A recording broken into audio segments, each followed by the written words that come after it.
₹1 से गोल्ड आप खरीद सकते हो। ₹1 से? हाँ जी, सिर्फ ₹1 से। हाँ, ₹1 में उतना ही हिस्सा मिलेगा जितना गोल्ड मिल सकता है। भारत में देखो, सोना सिर्फ इन्वेस्टमेंट नहीं है, ये हमारी संस्कृति का हिस्सा है। ये हमारे लिए इमोशन है। शादी ब्याह हो, त्योहार हो, घर का कोई फंक्शन हो, गोल्ड खरीदना एक ट्रेडिशन है, एक परंपरा है हमारे यहाँ। ज्वेलर बाईबैक करते वक्त, मतलब आपका गहना जिसने आपको बेचा वही जब वापस ले रहा है, 2 से 3% कम रेट में देता है। इन्वेस्टमेंट के नजरिए से फिजिकल गोल्ड प्रैक्टिकली कैसा है? फिजिकल गोल्ड, डिजिटल गोल्ड या गोल्ड ETF, कौन सा है सबसे अच्छा ऑप्शन? कौन सा है सबसे बेहतर ऑप्शन? कौन सा महंगा पड़ता है और किस में आपको सबसे अच्छे रिटर्न्स मिल सकते हैं? आज आपको क्रिस्टल क्लियर यही समझाने वाला हूं मैं कि आपकी इन्वेस्टमेंट के लिए कौन सा रास्ता सबसे ज्यादा सही है। तो चलिए शुरू करते हैं। ये किसकी तरह हो गया? खैर चलो, किसी की तरह भी हो। तो सबसे पहले बात करते हैं फिजिकल गोल्ड की। भारत में देखो, सोना सिर्फ इन्वेस्टमेंट नहीं है, ये हमारी संस्कृति का हिस्सा है। ये हमारे लिए इमोशन है। शादी ब्याह हो, त्योहार हो, घर का कोई फंक्शन हो, गोल्ड खरीदना एक ट्रेडिशन है, एक परंपरा है हमारे यहाँ। लेकिन जब आप फिजिकल गोल्ड खरीदते हो ना, तो एक्चुअल कॉस्ट सिर्फ गोल्ड की कीमत नहीं होती है, आपको मेकिंग चार्जेस अलग से देने होते हैं, जो ज्वेलरी में 8% से 20% तक चले जाते हैं। इनफैक्ट आज अगर आप बड़े ज्वेलर्स के पास जाओ तो ये मेकिंग चार्जेस 40% तक भी चले जाते हैं। इसके ऊपर आता है GST अलग से, यानी हर खरीद पर आपको 3% अलग से लगेगा। और आपने गोल्ड बैंक लॉकर में अगर रख दिया है तो सालाना ₹500 से लेकर के 3000 तक लॉकर चार्जेस भी अलग अलग होते हैं, वो भी लगेगा। और सबसे बड़ा पेन पॉइंट आता है बेचते वक्त। ज्वेलर बाईबैक करते वक्त, मतलब आपका गहना जिसने आपको बेचा वही जब वापस ले रहा है, 2 से 3% कम रेट में देता है वो। तो सवाल यह है कि इन्वेस्टमेंट के नजरिए से फिजिकल गोल्ड प्रैक्टिकली कैसा है? इसका सीधा जवाब है महंगा है सर। ये फिजिकल गोल्ड महंगा है क्योंकि आपको शुरू से ही 10 से 20% वेल्थ कट हो जाता है, पहले दिन से ही कट हो जाता है। मतलब हाँ, वो जो आपने मेकिंग चार्ज दे दिया उसका तो रिटर्न कुछ नहीं है ना, GST दे दिया उसका कोई रिटर्न नहीं है ना, बेचने जाओगे 2-3% कट करके ज्वेलर आपको वापस करेगा, उसका क्या? तो 10 से 20% आप वेल्थ कट पहले दिन से हो जाता है। हाँ, ज्वेलरी पहनने का इमोशनल वैल्यू अलग है, लेकिन प्योर इन्वेस्टमेंट के लिए यह स्मार्ट चॉइस कतई नहीं है। अब आते हैं डिजिटल गोल्ड पर।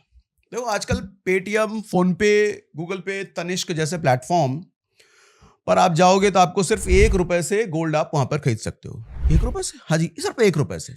हाँ, ₹1 में उतना ही हिस्सा मिलेगा जितना गोल्ड मिल सकता है।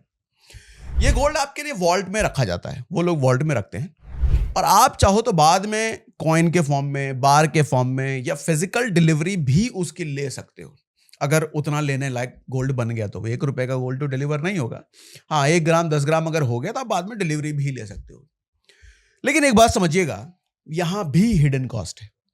सबसे पहले हर खरीद पर 3% GST अलग से देना पड़ेगा आपको, जो फिजिकल में भी लगता था।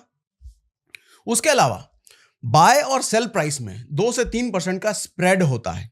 स्प्रेड होता है मतलब आप खरीदोगे 2% ज्यादा देकर के, बेचोगे 2% कम मिलेगा आपको। आप गोल्ड 6000 में खरीद रहे हो तो बेचते वक्त कंपनी आपसे 5850 ही लेगी, मतलब नुकसान हो गया ना।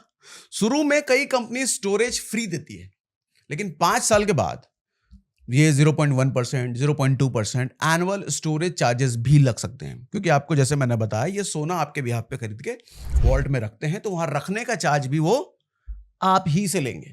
और अगर आपने फिजिकल डिलीवरी ले ली तो minting plus delivery plus making charges फिर से एक्स्ट्रा लगेंगे, क्योंकि सोना जैसे ही आपके हाथ में आता है भैया, मेकिंग चार्ज ऐड हो गया उस पर। तो डिजिटल गोल्ड कन्वीनियंट है, एंट्री बैरियर बहुत लो है, ₹1 से इन्वेस्टमेंट, मोबाइल से इंस्टेंटली बाय सेल कर सकते हो कभी भी। लेकिन लॉन्ग टर्म इन्वेस्टमेंट के लिए यह भी कॉस्टली साबित होगा, महंगा साबित होगा, क्योंकि स्प्रेड और चार्जेस आपके रिटर्न्स को खा जाते हैं। अब बात करते हैं तीसरे और सबसे पावरफुल ऑप्शन की, गोल्ड ETF यानी कि एक्सचेंज ट्रेडेड फंड। ये एक ऐसा फंड होता है जो एक्सचेंज पर, स्टॉक एक्सचेंज पर ट्रेड होता है। AMC यानी कि एसेट मैनेजमेंट कंपनी आपके लिए RBI अप्रूव्ड वॉल्ट में आपके गोल्ड को रखती है। वॉल्ट मतलब तिजोरी। और आपको मिलता है डीमैट अकाउंट में ETF का यूनिट्स, जितना आपने खरीदा होगा। 1 यूनिट बराबर 1 ग्राम गोल्ड होता है, मतलब मिनिमम आपको 1 यूनिट तो खरीदना ही होगा। और 1 यूनिट का मतलब कितना, 1 ग्राम गोल्ड। अब यहां खर्चे कैसे लगते हैं? सबसे पहले आता है एक्सपेंस रेशियो। वहां देखो मेकिंग चार्जेस लगता था, GST लगता था, और जो मैंने बताया वो लगता था। तो यहां लगता है एक्सपेंस रेशियो, जो 0.04% से लेकर के मैक्सिमम 1% तक जाता है। इसके अलावा बाय सेल पर आपको ब्रोकरेज लगता है 0.1% से 0.5% तक, या अगर डिस्काउंट ब्रोकर यूज कर रहे हो तो फिक्स में होता है 10 रुपए पर बाय सेल, 20 रुपए, वैसा होता है। और बिड आस्क स्प्रेड का छोटा सा खर्चा देना पड़ता है। बिड आस्क स्प्रेड का मतलब होता है, आप जब बेचने गए हो तो आपने कहा कि 100 रुपए का बेचेंगे, लेकिन वहां खरीदार जो हो कह रहा है 99 का खरीदेंगे, तो आपको हो सकता है 99 में बेचना पड़े।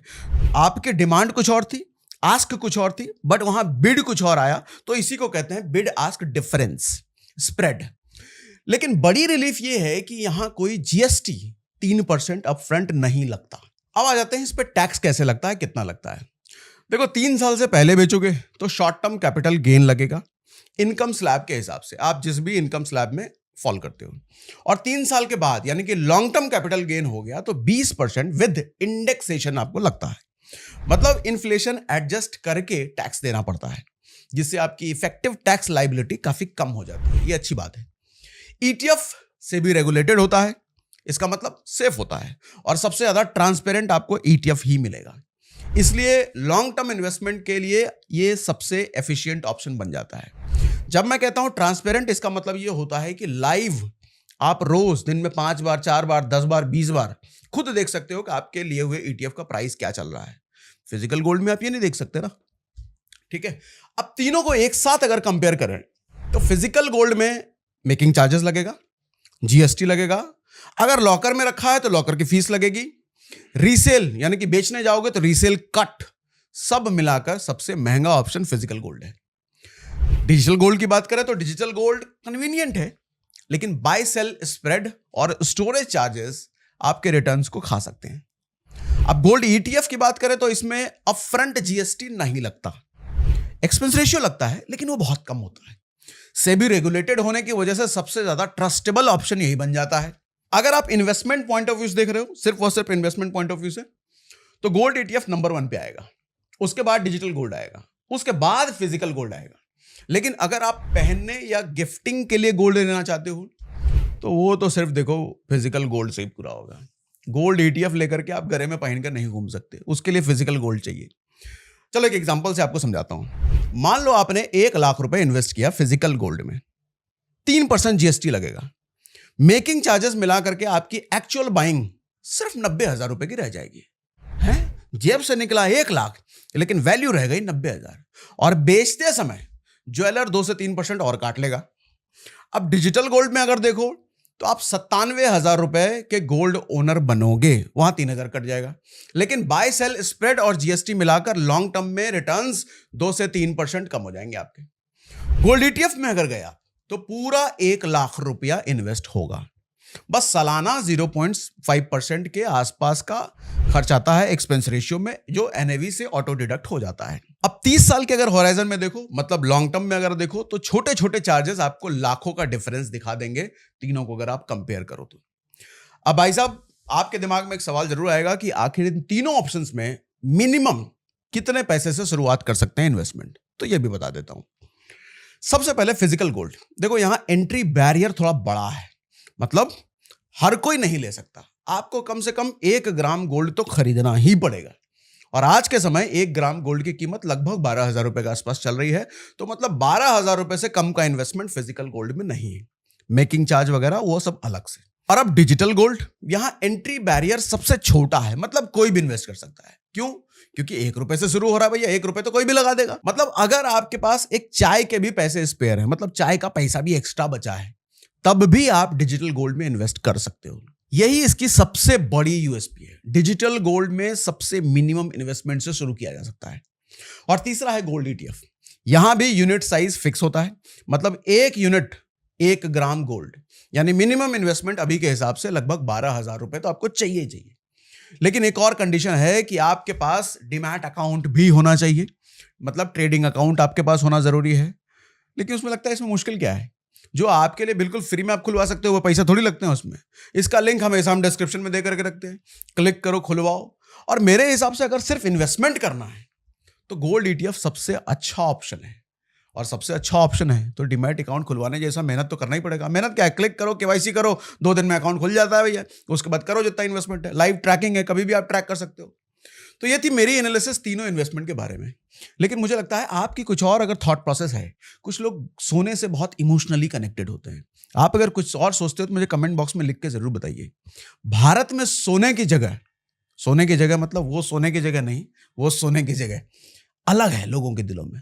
आप क्या सोचते हो सोने के बारे में? आपके हिसाब से कौन सा सबसे बेहतर है? मुझे कमेंट बॉक्स में बताना जरूर, पढ़ूंगा मैं।